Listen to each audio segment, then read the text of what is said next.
Assalomu alaykum hammaga. Yaxshimisizlar? Ko'pchilikdan menga tushadigan savol. Bozordan kitayskiy roza, fikus, qora shahzoda olmadim. Uyga kelgandan keyin yaproqlari sarayib o'zgarib ketdi, yaproq tashlab turibdi. Chatsam bo'ladi deb savol beradilar. Men shu kunni olganimga bir haftadan menimcha oshdi. Olgan vaqtimda to'prog'i jiqqa ho'la suv edi, loy edi. Uyga keldim. Keyin hech nechta suv solmadim. Masalan, o'zi loy. Bozorda har 2 kundan suv do'ydirib bering deb berdilar. Men avvalam olib ko'rganman, aytib ko'rganman. Agar bozordan kelgandan keyin sotuvchilar aytganda har 2-3 kundan bir do'ydirib suv bersangiz, uzoqqa 10 kundan keyin musora chiqib tashlaysiz ko'raysizlar.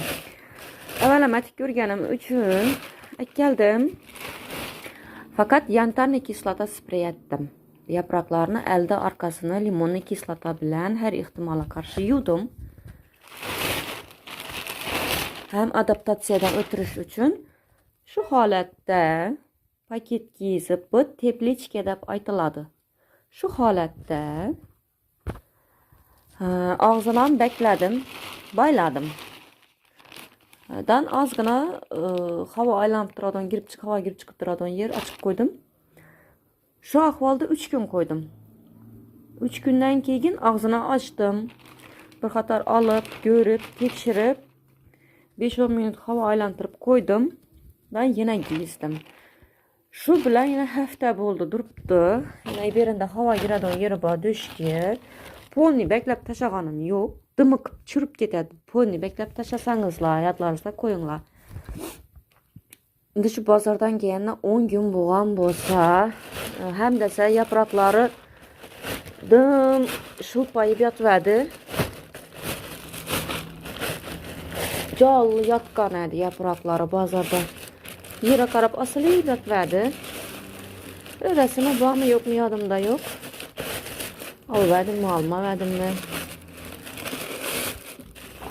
Yine